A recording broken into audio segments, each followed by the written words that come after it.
ಸೃಷ್ಟಿಕರ್ತನಾದ ಶಿವ ಎಷ್ಟೊಂದು ವಿಚಿತ್ರವಾಗಿ ಸೃಷ್ಟಿಸಿರುವ ಈ ನನ್ನ ಬದುಕನ್ನು ಸಂತೆಯಲ್ಲಿ ಚಿಂತೆ ಇಲ್ಲದ ಬಹಳ ಸಂಗಾತಿಯನ್ನು ಸೇರಬೇಕಾದರೆ ರಣ ಹದ್ದು ಬಂದು ನನ್ನ ದೇಹವನ್ನೇ ಕುಕ್ಕಿ ಹಾಕಿತು.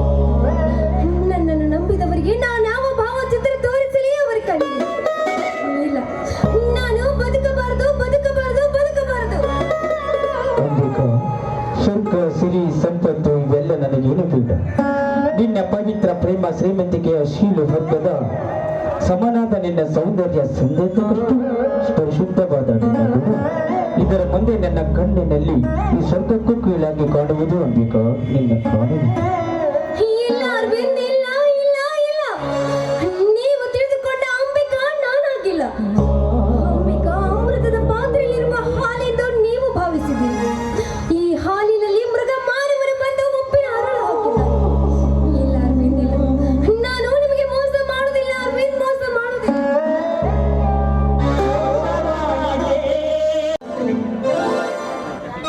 ಏನಿದ್ದರು ಮಾಸ್ತರ ಅವಸರ ಮಾಡಿ ಎಲ್ಲಿಗೆ ಹೊಂಟಿ? ಸುಡುಗಾಡ್ಕೊಂತೀನಿ ಸುಡುಗಾಡಕ. ಈ ನನ್ನ ಮೇಲೆ ಯಾಕೆ ನಿಂದಿಷ್ಟು ಸಿಟ್ಟು? ನಿನ್ನ ಮ್ಯಾಗ ಸಿಟ್ಟು ಮಾಡ್ಲಾರ್ದ ನಿಮ್ಮ ಮೌನ್ಯಾಗ ಮಾಡ್ಲಿಲ್ಲ ಸಿಟ್ಟು. ಮದುವೆಕ್ಕಿನಿ ಅಂತ 3 ತಿಂಗಳು ಮುಂದಕ್ಕೆ ಮದುವೆ ಚಿಂತೆ ಒಳಗೆ ನಮ್ದು ಸಣ್ಣಗೈತಿ. ಸ್ವಲ್ಪ ತಡ್ಕೊಂಡವ ಪಡ್ಕೊಂತಿ. ಏನ್ ತಡ್ಕೊಂತೀನಿ ನಿಂತಲ್ಲಿ ಎಲ್ಲ ಕಳ್ಕೊಳಕತ್ತಿ.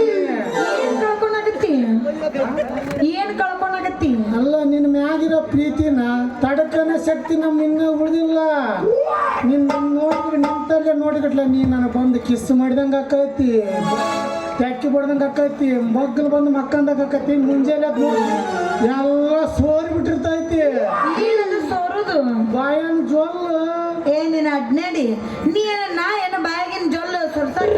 ಏ ಅಡ್ಡ ಮಾತಾಡ್ಬೇಡ. ಅಡ್ಡ ಹುಟ್ಟಿದಾಕೆ ಏನಂದಿ? ನಾನು ಅಡ್ಡ ಹುಟ್ಟಿದಕ್ಕೆ ಒಂದ್ ವೇಳೆ ನಾ ಅಡ್ಡ ಹುಟ್ಟಿದ್ರ ನಮ್ಮ ಅವನ ಗತಿ ಏನಾಕಿತ್ತು ವಿಚಾರ ಮಾಡು. ಏನಕ್ಕಿತ್ತು ಗೊತ್ತ? ನೀ ಅಡ್ಡ ಹುಟ್ಟಿದ್ರ ನಿಮ್ಮ ಒಂದು ಹೊಸಪೇಟೆ ಡ್ಯಾಮ್ ಹಾಕಿತ್ತು. ನೀವು ನಾಡ್ಯ ಹೊತ್ನಾಗ ಹಾ ಅಂತ ಬಾಯಿಂದ ಆಡ್ದು ಬಿಟ್ಟಾಳ ನಿನ್ನ. ನೋಡು, ಯಾರು ನೀನ್ ಹಿಡ್ಕೊಂಡು ಒದ್ದಂಗಿಲ್ಲ ನೋಡ. ನರಾರಿ ನೀ ಹಿಂಗೆಲ್ಲ ಮಾತಾಡಿದ್ರ ಆಗಂಗಿಲ್ಲ ನೋಡು. ನಾ ಏನಾರ ಅಡ್ಡ ಹುಟ್ಟಿದ್ರ ನಮ್ಮ ಅವನ ಹೊಟ್ಟಿ ಹರಿದು ಹೊಕ್ಕಿತ್ತು. ನೀ ಹಿಂಗ್ ಮಾತಾಡಿದ್ರ ನಾ ಅಂತ ನಿನ್ ಮದ್ವೆ ಆಗುದಿಲ್ಲಪ್ಪ. ಮತ್ತೆ ನನ್ನ ಬಿಟ್ಟು ಮತ್ತೆ ಅಲ್ಲ ಇವ್ರ ಗಣವಾಗಿರವ. ಯಾಕ ನಿನ್ ಬಿಟ್ಟು ಮದ್ವೆ ಆಗೋರು ಯಾರಿಲ್ಲ ಅಂತ ತಿಳ್ಕೊಂಡೇನು? ನಾನು SP ನರ ಮದ್ವೆ ಆಗ್ಬೇಕಂತ ಮಾಡೀನಿ ಅಂತ ಪೊಲೀಸ್ ಮಂದಿ ಮದುವೆ ಹಾಕಿಯ. ಅಂದ್ರ ಯಾಕ ಅವ್ರು ದಡ್ರ? ಬಾಳ ದೊಡ್ಡವ್ರ. ಒಂದು ಮಾತು ಹೇಳ್ತೀನಿ ಬಾಯಿಲೆ. ಏನ್ ಹೇಳ? ಅಂತ ವಿದ್ಯಾ ಕಲ್ತು ಜಾಣ್ಯರಾಗಿದ್ರಪ್ಪ ಅಂದ್ರ 70 ರಾಜಕಾರಣಿ ಕೈಯಾಗ PA ಸೆಕ್ಯೂರಿಟಿ ಆಗಿರ್ತಿದ್ದಿಲ್ಲ ಅವರು. 70 ಅಸೆಂಬ್ಲಿ ಒಳಗ ದೇಶಾಳಿ ಮಂದಿ ಕೈಯ PA ಸೆಕ್ಯೂರಿಟಿ ಆಗಿರ್ತಾರಂದ್ರ ಅವ್ರು ಶಾಣ್ಯರ ದಡ್ರ ನೀನ ತಿಳ್ಕ. ಓ ಹಿಂಗಣ? ಹಾಗಾದ್ರೆ ನಾನು ಬಿಡ್ತೀನಿ. ನಾ PSI ಮದ್ವೆ ಹಾಕಿನ್ ನೋಡು. ಅಂದ್ರ ಇಂಥ ಪೊಲೀಸ್ ಮಂದಿ ಮದುವೆ ಹಾಕಿಯ? ಹೌದು, ಒಟ್ಟು ನಾ ಪೊಲೀಸ್ ಮಂದಿನ ಮದ್ವೆ ಹಾಕಿ. ಅವ್ರು ಶಾಣ್ಯರ ಅಂತ ತಿಳ್ಕೊಂಡಿ ಇಲ್ಲಿ. ಅಂದ್ರ ಅವ್ರು ದಡ್ರ?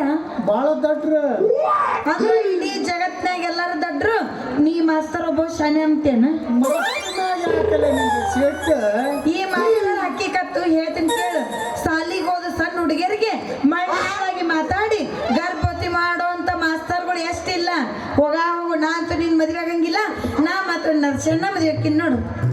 ಅವನು ಸುದ್ದಿ ತೆಗೆದ ಟಿಪ್ ತಾನು ಎತ್ತಿಗೆ ಬಿಡ್ತಾನೆ.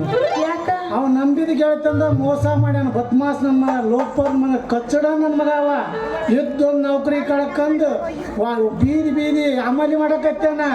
ಮತ್ತೆ ಅವ್ರದ್ದು 50 ರೂಪಾಯಿ ಇವ್ರದ್ದು 50 ರೂಪಾಯಿ MSL ಮುಂದೆ ಕೊರ್ಲೆತ್ಕೊಂಡ್ ಬಿದ್ಕೊಂಡನವ. ಸಿಗಲಿ ನಾಯಿ ಒದ್ದಂಗೆ ಒದ್ದು ಓಡಿಸ್ನವನ್ನ. ಹಂಗಂದ್ರ ನಾನು ನಿನ್ನ ಮದುವೆ ಬಿಡಲ್ಲ. ಮತ್ತೆ ಮದುವೆ ಡೇಟ ಹೇಳವಲ್ಲ, ಬರೀ ಹಿಂಗ ಕಾಸಕತ್ತಿಯಲ್ಲ. ಮುಂದಿನ ವಾರ ಖಂಡಿತವಾಗಿ ಮದುವೆ ಆಗೋನು. ಗ್ಯಾರಂಟಿ ಯಾವಾಗ ನೋಡು. ಮತ್ತೆ ಈಗಿಂದ ಮತ್ತೆ ಕೈ ಕೊಡ್ಬಾರ ನನಗ. ಬಾ, ಇದ ಖುಷಿಯಾಗ ಇಬ್ರು ಹಾಡಿ ಕೊಡೋದ ಹೋಗೋನು. ಬಾಳ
ಮಗು ಅಂಬಿಕಾ, ಅಮ್ಮ ಅಂಬಿಕಾ,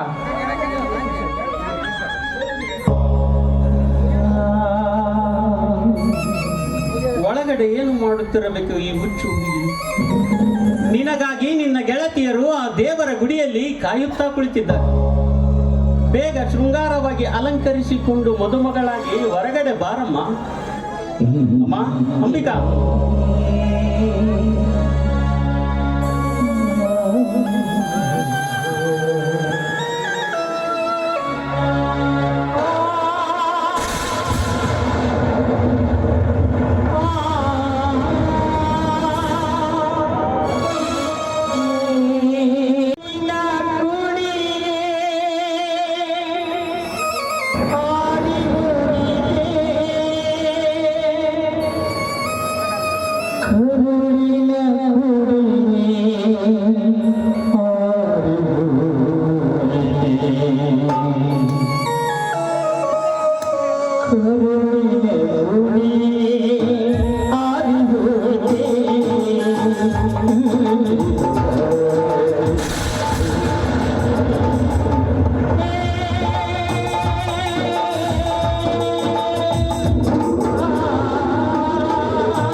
ಯಾಕಮ್ಮ ಆತ್ಮಹತ್ಯೆ ಮಾಡಿಕೊಂಡೆ?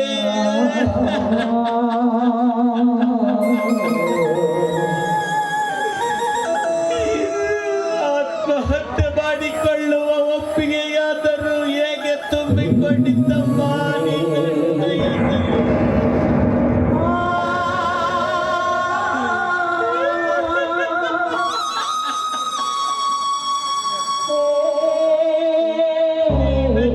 ಸೋದರ ಮಾವನೊಂದಿಗೆ ನಿನ್ನ ಮದುವೆ ಮಾಡಿಕೊಳ್ಳಲು ನಿನ್ನ ಹೃದಯ ಒಪ್ಪಲಿಲ್ವೇನಮ್ಮ?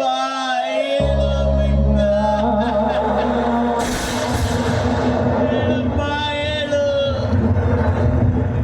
ಇನ್ನೊಬ್ಬ ರುದ್ರಪ್ಪ ನಿನಗೇನಾದರೂ ಮೋಸ ಮಾಡಿದರೆ ಮಗಳೇ?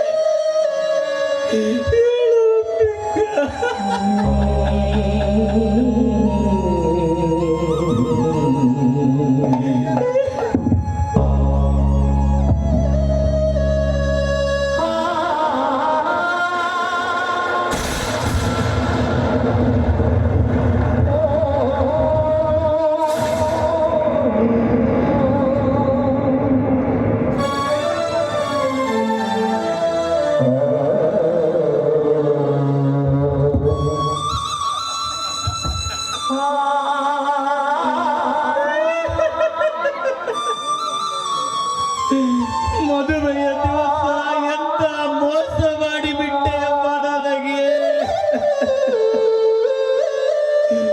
ಮದುವೆಗೆ ಬಂದ ಜನರಿಗೆ ನಾನೇನಮ್ಮ ಉತ್ತರ ಕೊಡ್ಲಿ?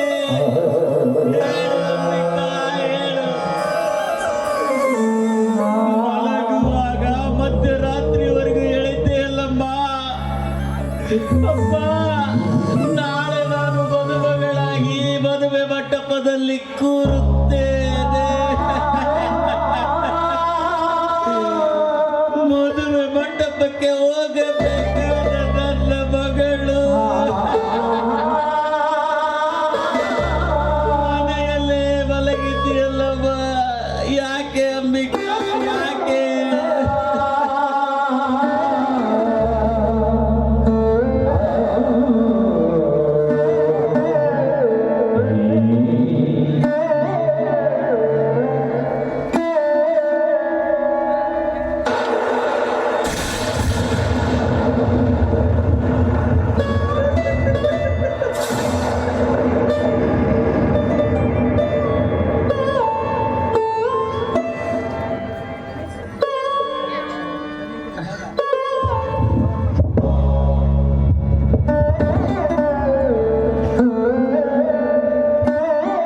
ಪ್ರೀತಿಯ ಎತ್ತಪ್ಪನಾದ ರುದ್ರಪ್ಪನಿಗೆ ನಿನ್ನ ಮುದ್ದು ಮಗಳಾದ ಅಂಬಿಕಾ ತಿಳಿಸುವುದೇನೆಂದರೆ, ಅಪ್ಪ, ನನ್ನ ತಾಯಿ ತೀರಿ ಹೋದ ಮೇಲೆ ನನ್ನನ್ನು ಮುದ್ದಾಗಿ ಬೆಳೆಸಿ ವಿದ್ಯೆಯನ್ನು ಕಲಿಸಿ ನನ್ನ ದೊಡ್ಡವನ್ನಾಗಿ ಮಾಡಿ ಈ ನಿಮ್ಮ ಉಪಕಾರವನ್ನು ನಾನು ಯಾವ ಕಾಲಕ್ಕೂ ಮರೆಯುವುದಿಲ್ಲಪ್ಪ, ಯಾವ ಕಾಲಕ್ಕೂ ಮರೆಯುವುದಿಲ್ಲ.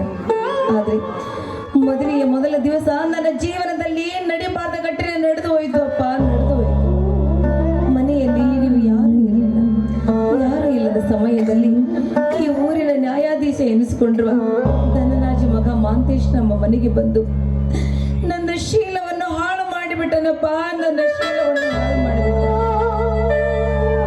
ಅಪವಿತ್ರವಾದ ಈ ದೇಹವನ್ನು ಮತ್ತೊಬ್ಬರಿಗೆ ಅರ್ಪಿಸುವುದು ಮಹಾಪಾಪವೆನಿಸಿತು. ಅದಕ್ಕೆ ಇಂದು ಬೆಳಿಗ್ಗೆ ಆತ್ಮಹತ್ಯೆ ಮಾಡಿಕೊಂಡೆ. ಅಪ್ಪ, ಇದು ತಪ್ಪು ಅಂತ ನೀವು ಭಾವಿಸಿದ್ರೆ ದಯವಿಟ್ಟು ನನ್ನನ್ನು ಕ್ಷಮಿಸಿ. ಇಂತಿ ನಿಮ್ಮ ಮಗಳು ಅಂಬಿಕಾ.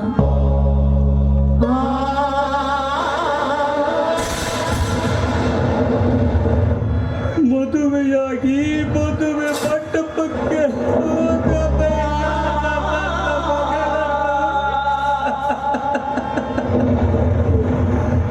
ಮಸಣಕ್ಕೆ ಕಳಿಸಿದೆಯ ಮಗನೇ ಮಹಂತೇಶ.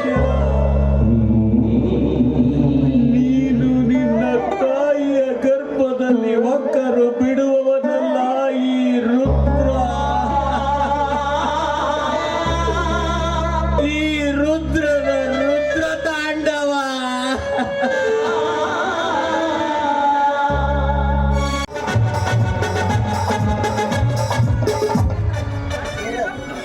ನಿಲ್ಲು ಧನರಾಜ್. ರುದ್ರ, ಎಲ್ಲಿಗೆ ಹೊರಟಿರು? ದಯವಿಟ್ಟು ಮುಂದೆ ಬರಬೇಡಿ. ನೀವು ಮದುವೆಗೆ ಬರುವ ಮಾನವರಲ್ಲ. ಮಾನವರನ್ನ ತಿಂದು ಹಾಕುವ ಗೋಮುಖ ವ್ಯಾಘ್ರಗಳು ನೀವು, ವ್ಯಾಘ್ರಗಳು. ರುದ್ರ, ಏನಾಗಿದೆಯೋ ನಿನಗೆ? ನಿಮ್ಮ ಮಗಳ ಮದುವೆಗೆ ಬಂದವರಿಗೆ ಮನ ಬಂದಂತೆ ಮಾತನಾಡುತ್ತಿರುವೆಯಲ್ಲ. ನಮ್ಮನ್ನು ನೋಡಿ ಎದರುತ್ತಿದ್ದ ನೀನು ಬಾಯಿಗೆ ಬಂದಂತೆ ಬೊಗಳುತ್ತಿರುವೆಯಲ್ಲ. ಯಾಕೆ? ಏನಾಗಿದೆ ರುದ್ರ ನಿನಗೆ?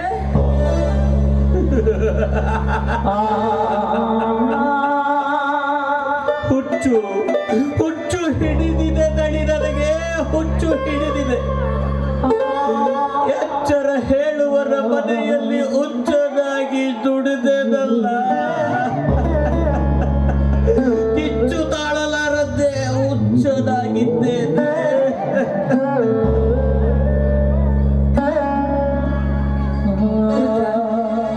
ಏನು ಏನು ಮಾತಾಡ್ತಿದ್ದೀಯ ನೀನು?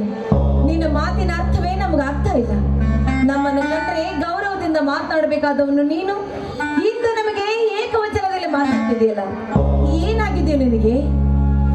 ಅದು ಅಲ್ಲದೆ ಇವತ್ತು ನಿನ್ನ ಮಗಳ ಮದುವೆ ಅಲ್ವೇನೋ?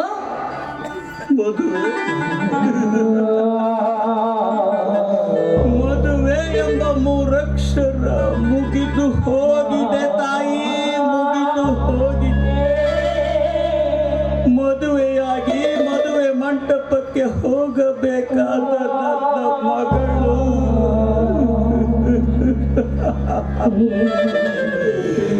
ಮನೆಯಲ್ಲೇ ಮಲಗಿದ್ದಾಳೆ ತಾಯಿ, ಮನೆಯಲ್ಲೇ ಮಲಗಿ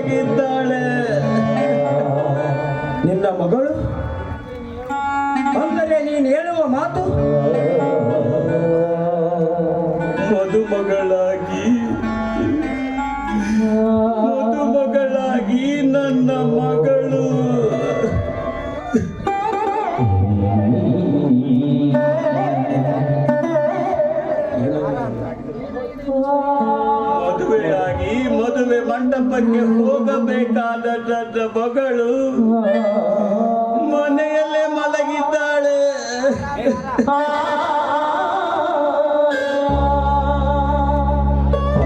ರುದ್ರ, ಏನಾಗಿದೆ ರುದ್ರ ನಿನ್ನ ಮಗಳಿಗೆ? ಹೇಳು ರುದ್ರ, ಹೇಳು. ಆತ್ಮಹತ್ಯೆ ಮಾಡಿಕೊಂಡಿದ್ದಾಳೆ ಕಣಿ. ರುದ್ರ,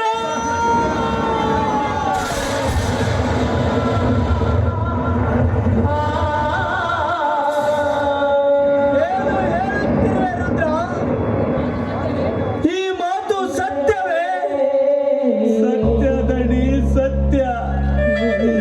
ಸತ್ತು ಸುಂದರವಾಗಿ ಮಲಗಿದ್ದಾಳೆ ನೋಡಿ ಅಲ್ಲಿ.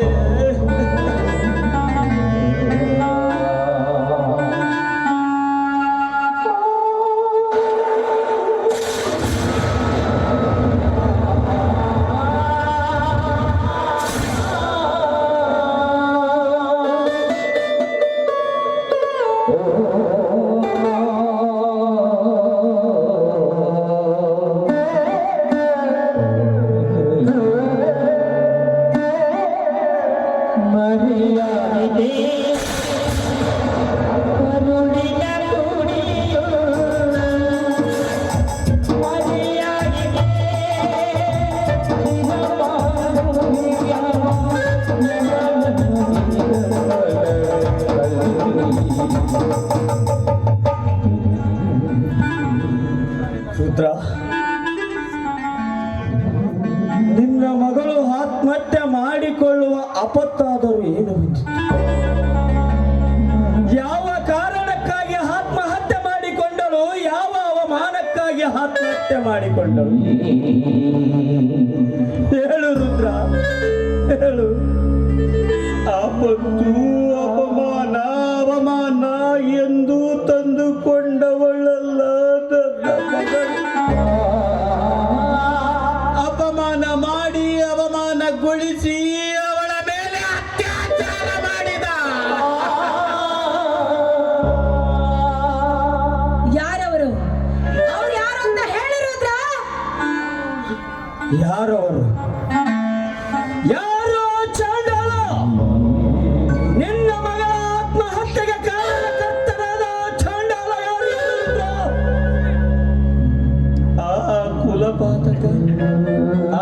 ಕುಲಪಾತಕ ಬೇರೆ ಯಾರು ಅಲ್ಲ, ನಿಮ್ಮ ಉದರದಲ್ಲೇ ಜನಿಸಿದ ನಿಮ್ಮ ಮಗ ಮಹಾಂತೇಶ.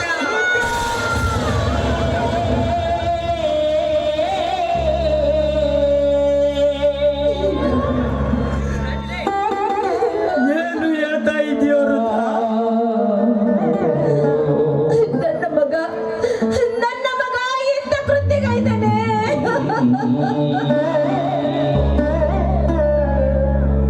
ತಾಯಿ, ಕಲ್ಕಿ ಮಾತು ಕೇಳೋದಲ್ಲಮ್ಮ ನಾನು.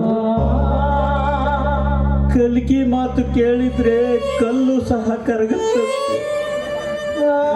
ನೋಡಿ ನಿಮ್ಮ ಮಗ ಮಾಡಿದ ದುರಂತವಿದು.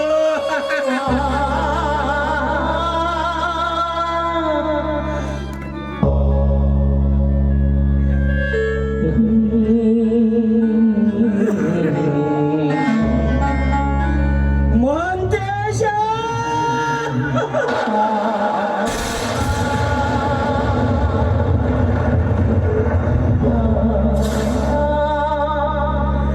ಮಠದಲ್ಲಿ ಸಾಕಿರುವ ಅರಗಿಳಿ ನೀನಾಗುತ್ತೆ ಎಂದು ನಾನು ತಿಳಿದುಕೊಂಡಿದ್ದೆ.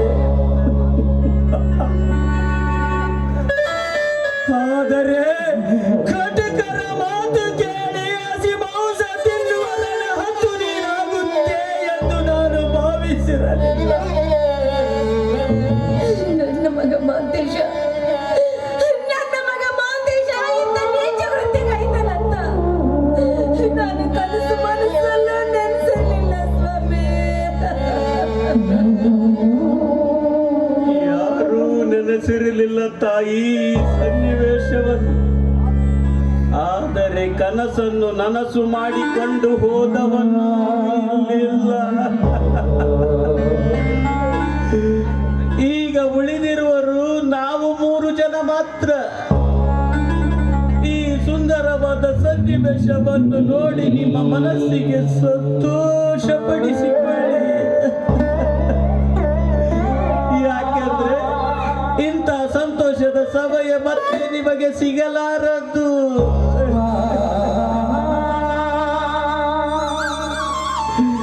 ಬಡವನ ಮನೆ ಹಾಳಾದರೆ ಭತ್ತ ಬೆಳೆಯುವ ಮನೆಗೆ ಕೊಬ್ಬು ಬರುವುದು ಎನ್ನುವ ಮಾತು ಸುಳ್ಳಾಗದು.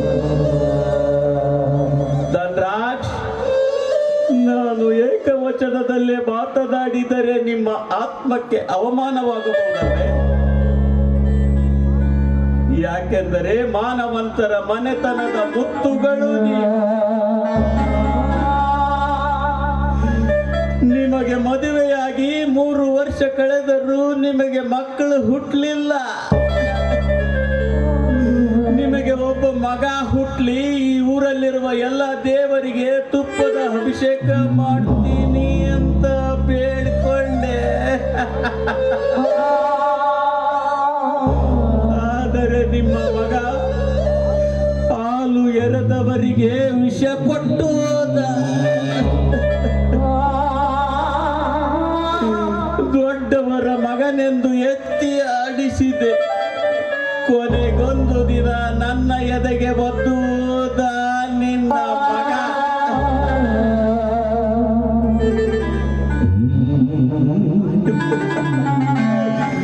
ಮಾನವಂತರ ಮನೆತನವೆಂದು ಪ್ರಾಮಾಣಿಕತೆಯಿಂದ ದುಡಿದ ಮನುಷ್ಯನಿಗೆ ತಕ್ಕ ಪ್ರತಿಫಲವನ್ನೇ ನೀಡಿದ್ದೀರಿ ಧನರಾಜ್, ತಕ್ಕ ಪ್ರತಿಫಲವನ್ನೇ ನೀಡಿದ್ದೀರಿ. ನಿಮ್ಮಂಥವರಿಗೆ ನಾವು ಏನಂತ ಕರಿಬೇಕು? ನಂಬಿದವರ ಕುತ್ತಿಗೆ ಕತ್ತರಿಸುವ ಮಹಾ ತಾಯಿಗಂಡ್ರು ಅಂತ ಕರಿಬೇಕ ನಿಮ್ಮನ್ನ? ಮಹಾ ತಾಯಿಗಂಡ್ರು ಅಂತ ಕರಿಬೇಕಾ? ಏನು ಮಾತಾಡ್ತಿದೀಯೋ? ಅವರನ್ನ ಕಂಡ್ರೆ ಗೌರವದಿಂದ ಕೈ ಮುಗಿಬೇಕಾದವನು ನೀನು. ಇಂತ ಅವರಿಗೆ ಏಕವಚನದಲ್ಲಿ ಮಾತಾಡ್ತಿದ್ದೀಯಲ್ಲೋ? ಯಾಕೆ ನಿಮ್ಮ ಮನಸ್ಸಿಗೆ ನೋವಾಯಿತೆ? ಇಲ್ಲ ನಿಮ್ಮ ಮಗ ಮಾಡಿದ ತಪ್ಪು ನಿಮಗೆ ಒಪ್ಪಿಗೆಯಾಗಿರ್ಬೇಕು. ಯಾಕಂದ್ರೆ ನನ್ನ ಹೆಂಡತಿಯ ಹೊಟ್ಟೆಯಿಂದ ಒಂದು ಹೆಣ್ಣು ಮಗು ಹುಟ್ಲಿ ಅಂತ ನೀವು ಬೇಡ್ಕೊಂಡಿದ್ರಿ. ನನ್ನ ಮಗಳು ಹುಟ್ಟಿ ನಿಮ್ಮ ಮನೆಗೆ ಬಂದಾಗ ನಿಮ್ಮ ಕೈಯಿಂದ ಅವಳ ಕೊರಳಿಗೆ ಚಿನ್ನದ ಸರ ಸಹಿತ ಹಾಕಿದ್ರಿ. ಯಾಕೆ ಗೊತ್ತಾ? ನಿಮ್ಮ ಮನೆ ಮುರುಕ ಮಗನಿಂದ ನನ್ನ ಮಗಳ ಬಾಧ ಕಳೆಯುವುದಕ್ಕಾಗಿದೆ ಇರಬೇಕು. ಆ ಕಾಣಿಕೆ ಇವತ್ತು ನಿಮ್ಮ ಮಗನಿಂದ ತೀರಿಸಿಕೊಂಡು ಬಿಟ್ರಿ ತಾಯಿ, ಧನರಾಜ್ ಮಾತನಾಡಿ. ಧನರಾಜ್ ಮಾತನಾಡಿ. ಯಾಕೆ ಮೌನವಾಗಿದ್ದೀರಿ?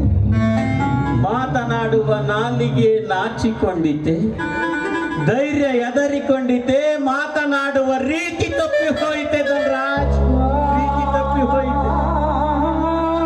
ನೀವು ಸುತ್ತು 40 ಹಳ್ಳಿಗೆ ನ್ಯಾಯ ಹೇಳುವ ನ್ಯಾಯವಂತರು ನೀವು, ನೀತಿವಂತರು ನೀವು, ಮಾನವಂತರು ನೀವು. ಮಾನವಂತರ ಮನೆಯ ಹಂಗಳದಲ್ಲಿ ಆ ಒಂದು ಉತ್ತು ಮಾಡಿದ್ದು ನಿಮಗೆ ಗೊತ್ತಾಗಲಿಲ್ಲ. 10 ಜನರಿಗೆ ಅಮೃತ ಕುಡಿಸಿದರೆ ನಿಮ್ಮನ್ನೇ ನಂಬಿದವರಿಗೆ ವಿಷ ಬಡಿಸುತ್ತದೆ ನಿಮ್ಮ ಮನೆಯ ಹಂಗಳದಲ್ಲಿರುವ ಹಾವೊಂದು.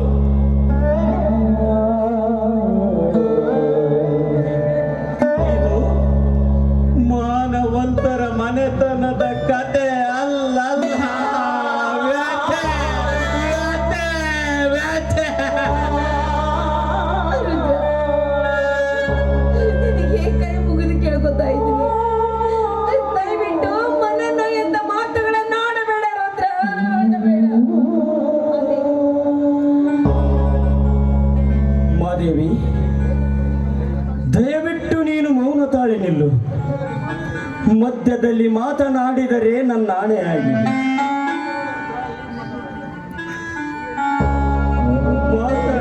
ಮಾತನಾಡು ರುದ್ರ, ಮಾತನಾಡು. ಏನು ಮಾತನಾಡಬೇಕಾಗಿದೆಯೋ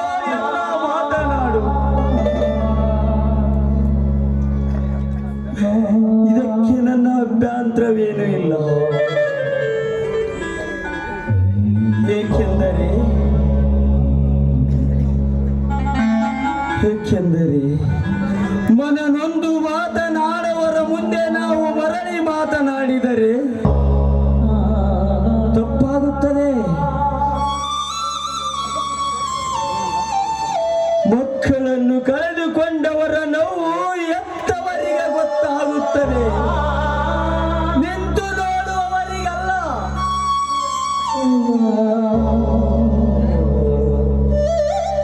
ಈಗ ನಿನ್ನ ಮಗಳು ಸತ್ತಿಲ್ಲ ರುದ್ರ, ನನ್ನ ಮಗಳು ಸತ್ತಿದ್ದಾಳೆ.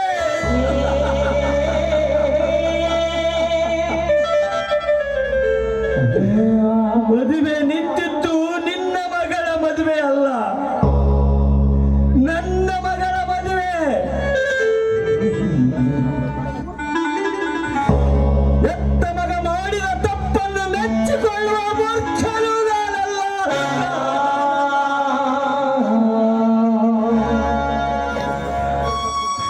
ಯಾರೇ ತಪ್ಪು ಮಾಡಿರಲಿ, ತಪ್ಪು ತಪ್ಪೇ. ತಪ್ಪು ಮಾಡಿದವರು ಎಂತ ದೊಡ್ಡವರಾದರೂ ಸಣ್ಣವರಾಗುತ್ತಾರೆ.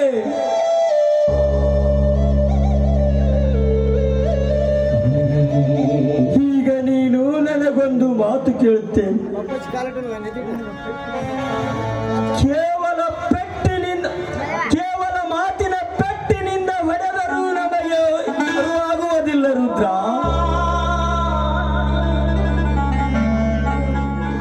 ಆದರೆ ನಿನ್ನ ಕಾಲಲ್ಲಿರುವ ಕೆರವಿನಿಂದ ಹೊಡೆದರೂ ನಾನು ಸಹಿಸಿಕೊಳ್ಳುತ್ತೇನೆ ರುದ್ರ, ಸಹಿಸಿಕೊಳ್ಳುತ್ತೇನೆ. ಯಾಕೆಂದರೆ ತಪ್ಪು ಮಾಡುವ ಮಕ್ಕಳನ್ನು ಎತ್ತಿದ್ದು ಹಡೆದವರ ಕರ್ಮ.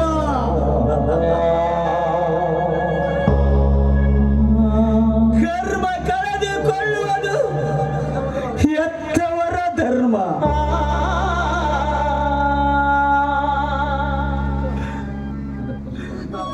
ಅಂದಾಗ ನೀನು ಮಾತನಾಡುವುದರಲ್ಲಿ ತಪ್ಪಿಲ್ಲ ರುದ್ರ, ಮಾತಾಡು. ನಿನ್ನ ಮಾತಿನಿಂದ ನಾವು ಸಿಟ್ಟಾಗಬಾರದು. ಆದರಿಷ್ಟೇ, ನೀನು ಕಳೆದುಕೊಂಡ ಮಾನ ಮಗಳು ಮರಳಿ ಬರಲಾರವು ರುದ್ರ, ಮರಳಿ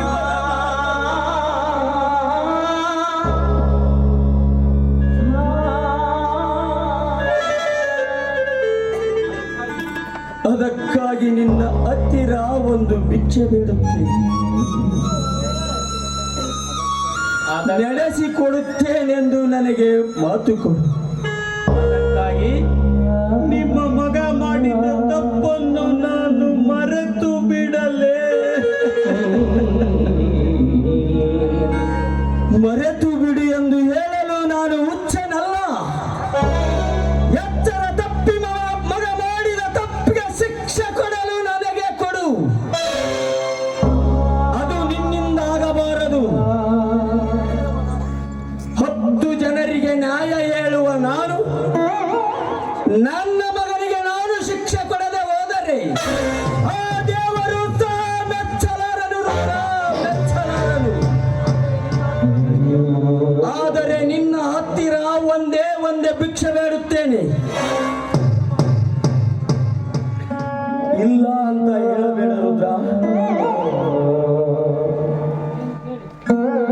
ಏನು ಕೇಳಿ, ನನ್ನ ಮಾತು ನಡೆಸಿಕೊಡುತ್ತೇನೆಂದು ನನಗೆ ಮಾತು ಕೊಡು.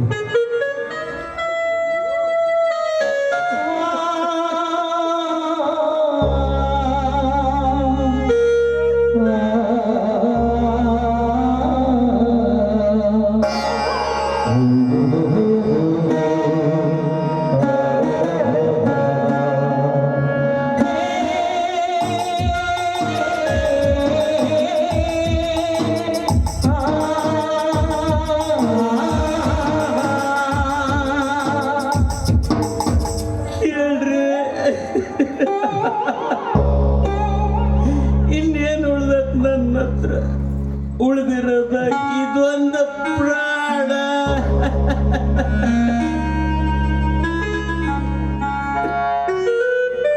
ರುದ್ರ, ಸುತ್ತು 40 ಹಳ್ಳಿಯ ಜನರ ಮನೆತನದಲ್ಲಿ ನಮ್ಮ ಮನೆತನ ನ್ಯಾಯವಂತರ ಮನೆತನ, ಮಾನವಂತರ ಮನೆತನ.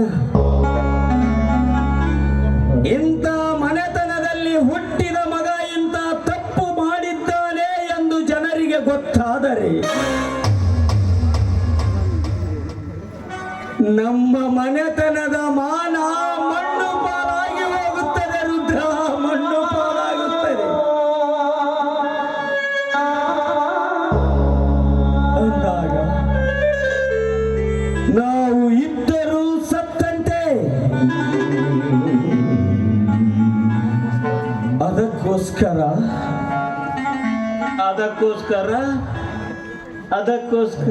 ನಾನೇನು ಮಾಡಬೇಕು? ಯಾವ ಕಾಲಕ್ಕೂ ಯಾರ ಮುಂದೆಯೂ ನಿನ್ನ ಮಗಳ ಸಾವಿಗೆ ನನ್ನ ಮಗ ಕಾರಣ ಎಂದು ಹೇಳಬಾರದು.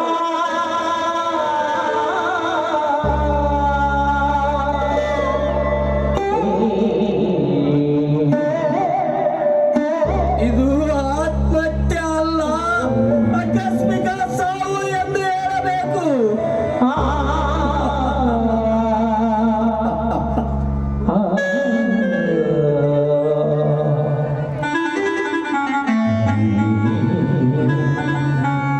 ರುದ್ರ, ಮದುವೆಗೆ ಬಂದ ಜನರಿಗೆ ಹೇಳು ಕಳಿಸುವ ಜವಾಬ್ದಾರಿ ನನಗಿರಲಿ. ನಿನ್ನ ಮಗಳ ಶವ ಸಂಸ್ಕಾರ ಮುಂದುವರಿಸು. ನನ್ನ ಮನೆತನದ ಮಾನ ಉಳಿಸಿಕೊಡಿ ಎಂದು ನಿನ್ನ ಕೈ ಒಡ್ಡಿ ಬೇಡುತ್ತೇನೆ ರುದ್ರ. ಇಷ್ಟಕ್ಕೂ ನಿನಗೆ ಕರುಣೆ ಬರದೆ ಹೋದರೆ ನಿನ್ನ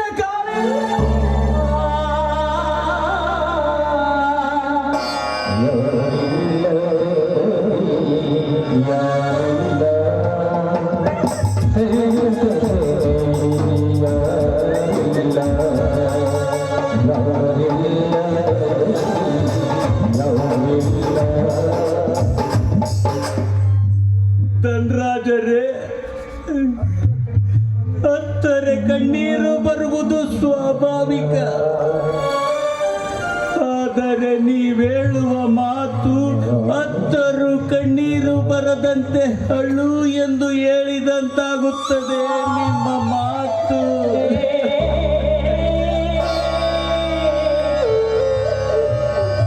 ಹೌದು ರುದ್ರ, ಇದು ಅನಿವಾರ್ಯ. ಏನು ಮಾಡುವುದು ಹೇಳು? ಕೈ ಸುಟ್ಟ ದೀಪದ ಕೋಪಕ್ಕೆ ಪಣತಿಯನ್ನು ಒಡೆಯಬಾರದು ರುದ್ರ, ಒಡೆಯಬಾರದು. ಹೌದು ರುದ್ರ, ಮಗ ಮಾಡಿದ ತಪ್ಪಿಗಾಗಿ ಈ ಮನೆತನಕ್ಕೆ ಕೊಂದು ಬೇಡ. ನೀನು ಇದೇ ಮನೆಯಲ್ಲಿ ಬೆಳೆದಿದೆಯಾ? ಇದು ಒಂದು ಭಾರ ನಿನ್ನ ಹೊಟ್ಟೆಯಲ್ಲಿ ಹಾಕೋದ ನಿನಗೆ ಕೈ ಮುಗಿದು ಕೇಳ್ಕೊತಾ ಇದ್ದೀನಿ ರುದ್ರ. ದಯವಿಟ್ಟು ಇಲ್ಲ ಅಂತ ಹೇಳ್ಬೇಡ ರುದ್ರ, ಇಲ್ಲ ಅಂತ ಹೇಳ್ಬೇಡ. ತಾಯಿ, ನಿಮ್ಮಿಬ್ಬರಿಗೂ ಕೈ ಮುಗಿದು ಕಾಲಿಗೆ ಕೇಳ್ಕೊತೀನಿ.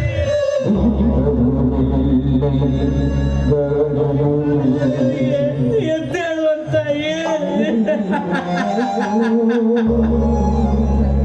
ಮಹಾದೇವಿ,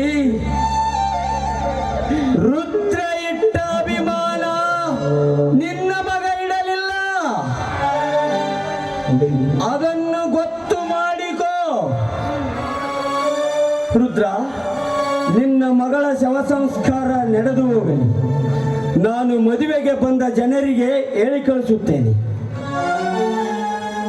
ಹಾ ಮಾದೇವಿ, ನಡಿ ಮುಂದೆ ಸಾಕು.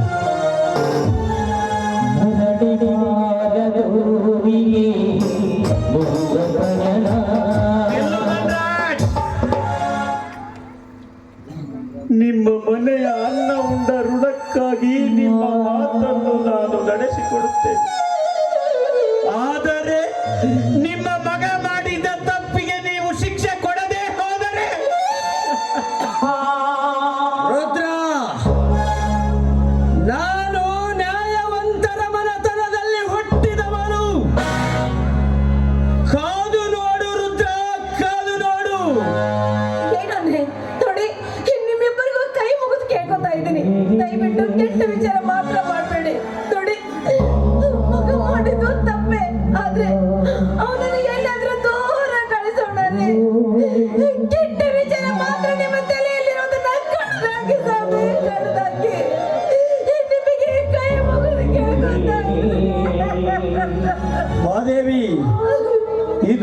ನಿನಗೆ ಗೊತ್ತಾಗಲಾರದು.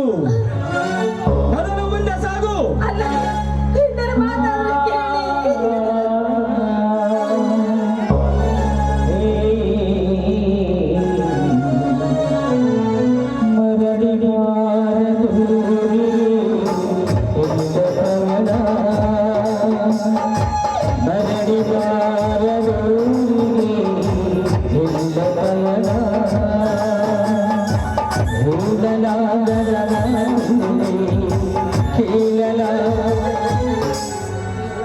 ದೇವ, ಎಂತ ದುರಂತಕ್ಕೆ ನನ್ನನ್ನು ಹಣಿ ಮಾಡಿರುವೆ. ಎತ್ತ ಕರುಳನ್ನು ಕತ್ತರಿಸಿಕೊಂಡರೂ ತುತ್ತು ಇಟ್ಟವರ ಋಣಕ್ಕೆ ಬಂಧಿಸಿ ಬಿಟ್ಟೆಯಲ್ಲವೋ.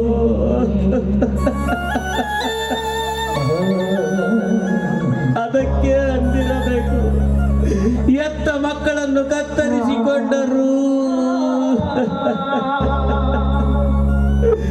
ಅಮ್ಮ ಅಂಬಿಕಾ, ಈ ಸಮಯದಲ್ಲಿ ನಿನ್ನ ತಂದೆ ಅಸಹಾಯಕ, ನಮ್ಮ ಅಸಹಾಯಕ. ದಯವಿಟ್ಟು ಕ್ಷಮಿಸು ಮಗಳೇ. ಅಕಸ್ಮಾತ್ ಮುಂದೆ ಇನ್ನೊಂದು ಜನ್ಮ ಇರೋದಾದ್ರೆ ನಿನ್ನ ಹೊಟ್ಟೆಯಿಂದ ಹುಟ್ಲಿ ಅಂತ ನಾನು